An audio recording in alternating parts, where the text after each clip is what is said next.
Something that I think is really beautiful about surfing, especially women's surfing, is that the ocean can just be just like a woman. You know, it's powerful and strong, but it can also be soft and sweet at the same time.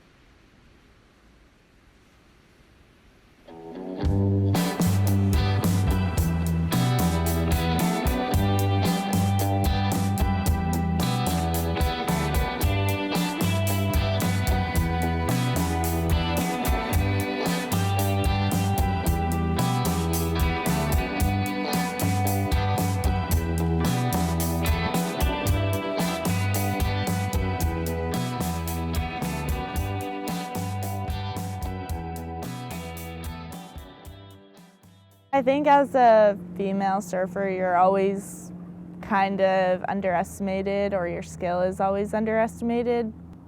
Guys always kind of think girls can't surf as well, or girls can't hold their own when they're out there in the lineup.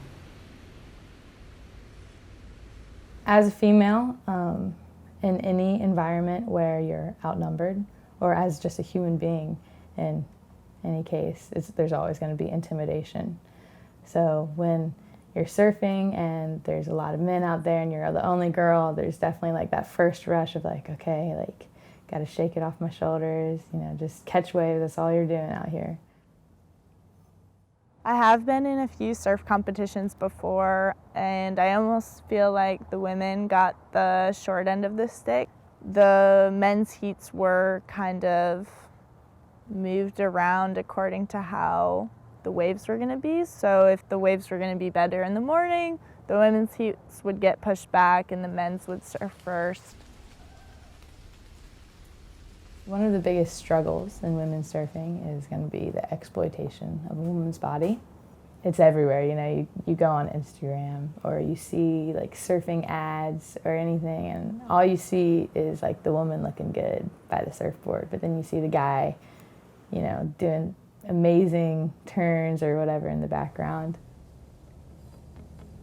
I think my favorite memory from surfing is when I got my first board from my aunt and uncle, and it was just a used foam board and it was not in the best condition, but I was still so excited about it, and that kind of started things off.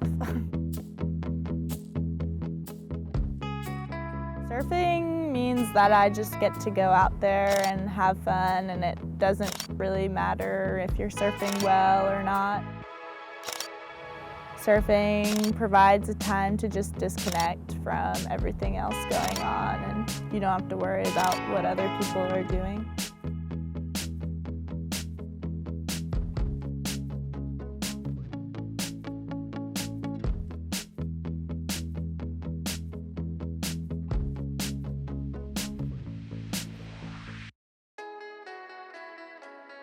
I took a couple of my dad's boards out and just went out, started surfing because I like saw people out there and I was like, that looks cool, like I want to try that.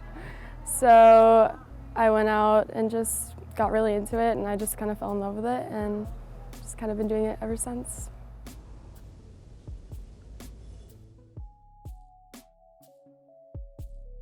There's definitely an imbalance in Wrightsville Beach. Probably say like 3 to 10 when I'm out in the lineup. But regardless, that's way more women than I've seen anywhere else. But I think it's also just with age. You know, more people are surfing with time, and that also means more women. I would say there's definitely a good amount of girls surfing, which is awesome. Like, I love seeing other girls out there because I'm like, yeah, like, let's take it over, you know? Like, we need more girls, so I think everyone should just learn to surf. We need more ladies.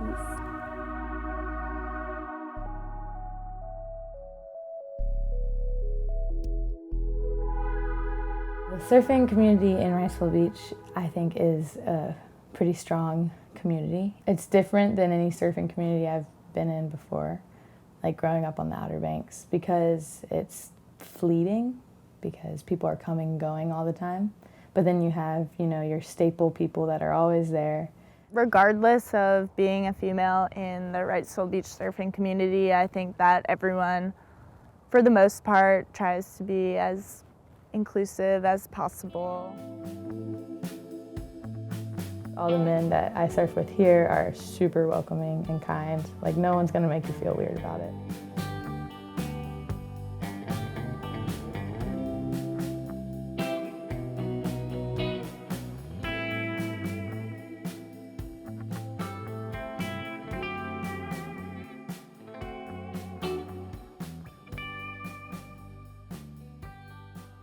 Whenever I'd paddle out, I'd like get out there and I'd be freaking out. I'd be like looking around like, oh my God, who's watching me? Like, look at all these boys that are better than me. But then I'd always like, chillax. And I'd tell myself, I'd repeat in my head, like, it's just me and the sea, it's just me and the sea.